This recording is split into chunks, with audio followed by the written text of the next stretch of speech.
बच्चों, कैसे हैं आप सब। आशा करती हूँ कि आप स्वस्थ होंगे, मस्त होंगे और अपनी पढ़ाई में व्यस्त होंगे।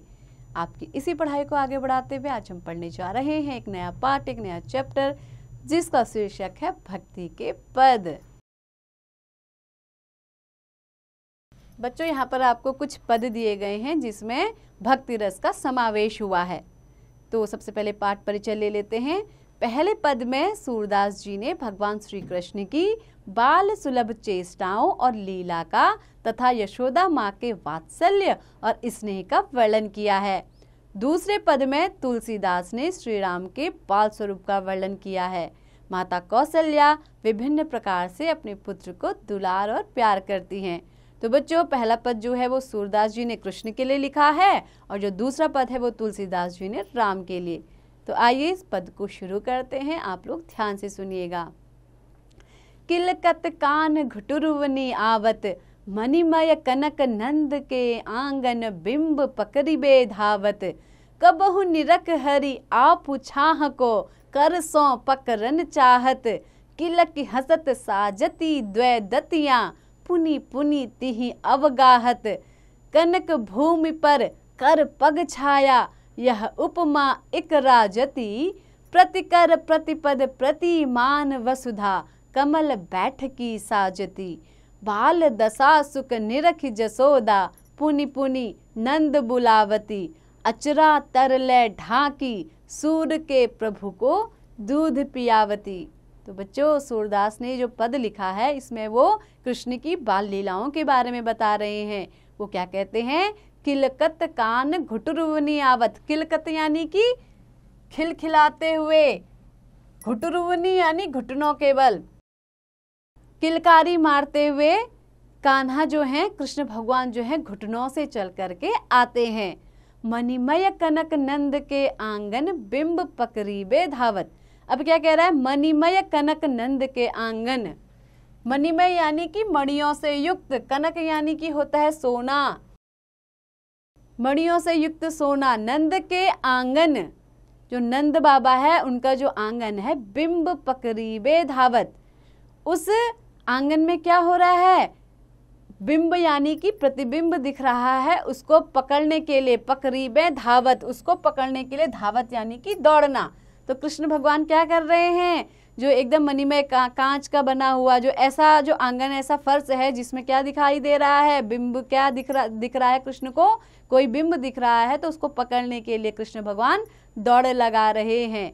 कबहु निरखी, निरखी मतलब देखना, हरि आपू, कभी हरि जो है अपने आप को देखते हैं, हरि यानी कि श्री कृष्ण।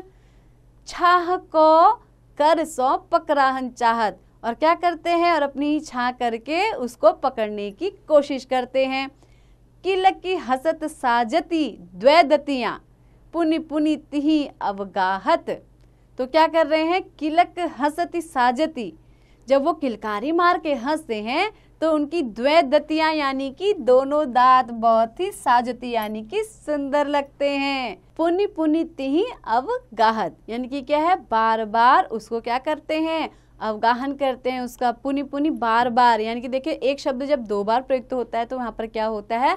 पुनरोक्ति प्रकाश अलंकार होता है। तो इस पंक्ति में आपका पुनरोक्ति प्रकाश अलंकार भी आया हुआ है।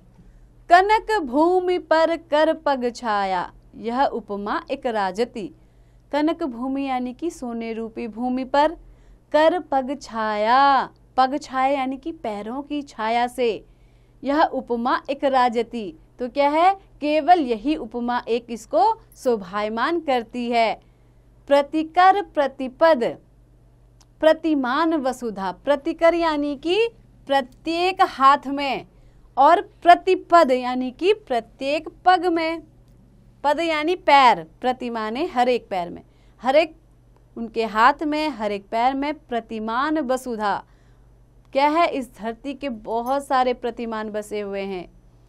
कमल बैठकी साजती, साजती मतलब विराजमान होते हैं। कमल में, कमल बैठकी साजती, जैसे कमल के फूल में बैठे हुए साजते यानी कि शोभायमान होते हैं। बाल दशा सुख निरखी जसोदा पुनि पुनि नंद बुलावती। बाल दशा यानी कि बच्चे की ऐसी दशा के सुख को, निरखी मतलब देखकर, जसोदा पुनि पुनि नंद बुलावती, बार बार नंद को बुलाती हैं। अचला तल ते ढाकी, अचरा तरले मतलब अपने आंचल से ढक कर सूर के प्रभु को दूध पियावती, क्या करती हैं, सूरदास के प्रभु जो कृष्ण हैं उनको दूध पिलाती हैं। तो बच्चों ये सूरदास द्वारा लिखित पद्य था। तो अब हम पढ़ते हैं तुलसीदास द्वारा रचित यह पद्य। ठुमक चलत रामचंद्र बाजत पैजनिया, किलक किलक उठत धाय गिरत भूमि लटपटाय, धाय मातु गोद लेत दशरथ की रनिया, अंचल रज अंग झारी विविध भांति सो दुलारी, तन मन धन वारी वारी कहत मृदु बचनिया, तुलसीदास अति आनंद देख के मुखार विंद, रघुवर छवि के समान रघुवर छवि बनिया। तो बच्चों क्या कह रहे हैं तुलसीदास जी, ठुमक चलत रामचंद्र, जब छोटे छोटे रामचंद्र जी क्या कर रहे हैं, ठुमक ठुमक कर चल रहे हैं, तो उनकी बाजत पैजनिया, पैजनिया यानी कि उनके पैरों की जो पायल हैं वो क्या कर रही हैं, बज उठती हैं। किलकी किलकी उठत धाय गिरत भूमि लटपटाए, किलकी किलकी क्या है, वो क्या करते हैं, किलकारी मारते मारते उठते हैं, और धाय मतलब गिर पड़, दौड़ना, उठते हैं दौड़ते हैं, गिरत भूमि लटपटाए, और जैसे ही भूमि में गिरते हैं तो क्या हो जाते हैं, लटपटा जाते हैं। धाई मातु गोद लेत दशरथ की रनिया, तो धाई मात मतलब जो धाई माँ है, जो दशरथ की और रानियां हैं, वो क्या करती हैं, उनको अपनी गोद में ले लेती है। अंचल रज अंग झारी विविध भांति सो दुलारी, अंचल रज मतलब जो उनके अंग में क्या हो गई है, रज यानी कि धूल लग गई है, उसको अपने आंचल से झाड़ देती हैं। जो दशरथ की रनियां हैं वो क्या करती हैं, जब राम जी भूमि में गिर जाते हैं, जो धूल में पूरे लटपटा जाते हैं, तो दशरथ की जो रानियां हैं, जो धाई माँ है उनकी, वो क्या करती हैं, अपने आंचल से उनके रज यानी कि धूल को जो उनके अंग में लगी है उसको झाड़ देती हैं। विविध भांति सो दुलारी, दुलारी यानी कि प्रेम करना, स्नेह करना, और विविध भांति यानी अलग अलग प्रकार से उनसे क्या करती हैं, स्नेह करती हैं, प्रेम करती हैं। तन मन धन वारी वारी कहत मृदु बचनिया, वारी वारी यानी कि वार देना, और मृदु वचन यानी कि कोमल वचनों के साथ। तो वो क्या करती हैं, अपना तन मन धन सब प्रभु पे वार जाती हैं और मधुर वचन बोलती हैं। तुलसीदास अति आनंद देख के मुखारविंद, तो तुलसीदास क्या है, ये सब देख करके बहुत ही आनंदित होते हैं, और क्या, देख के मुखारविंद, मुखारविंद यानी कि मुख रूपी अरविंद। तो जो राम का जो मुख है वो क्या है, चंद्रमा के समान, ऐसे चंद्रमा के समान मुख को देख करके तुलसीदास को बहुत ही आनंद आ जाता है। रघुवर छवि के समान रघुवर छवि बनिया, तो रघुवर छवि मतलब जो श्री राम की छवि है उसके समान क्या है, जो भगवान श्री राम की छवि है के समान रघुवर छवि बनिया। तो रघुवर की छवि क्या है, हमारे मन में वैसी ही बन गई है, वैसे ही उतर गई है। ये कौन कह रहे हैं, तुलसीदास जी कह रहे हैं। तो बच्चों आपने सूरदास और तुलसीदास द्वारा रचित इन दोनों पद्यांशों को देखा, इनके भावार्थ को समझा। आइए अब हम इन दोनों रचनाकारों के बारे में भी जानकारी प्राप्त करते हैं। तो सबसे पहले हम सूरदास के बारे में पढ़ते हैं। रचनाकार परिचय। भक्ति काल की कृष्ण भक्ति शाखा के प्रमुख कवि सूरदास का जन्म ब्रज प्रदेश के रुनकता नामक ग्राम में सन 1489 ईस्वी में हुआ था।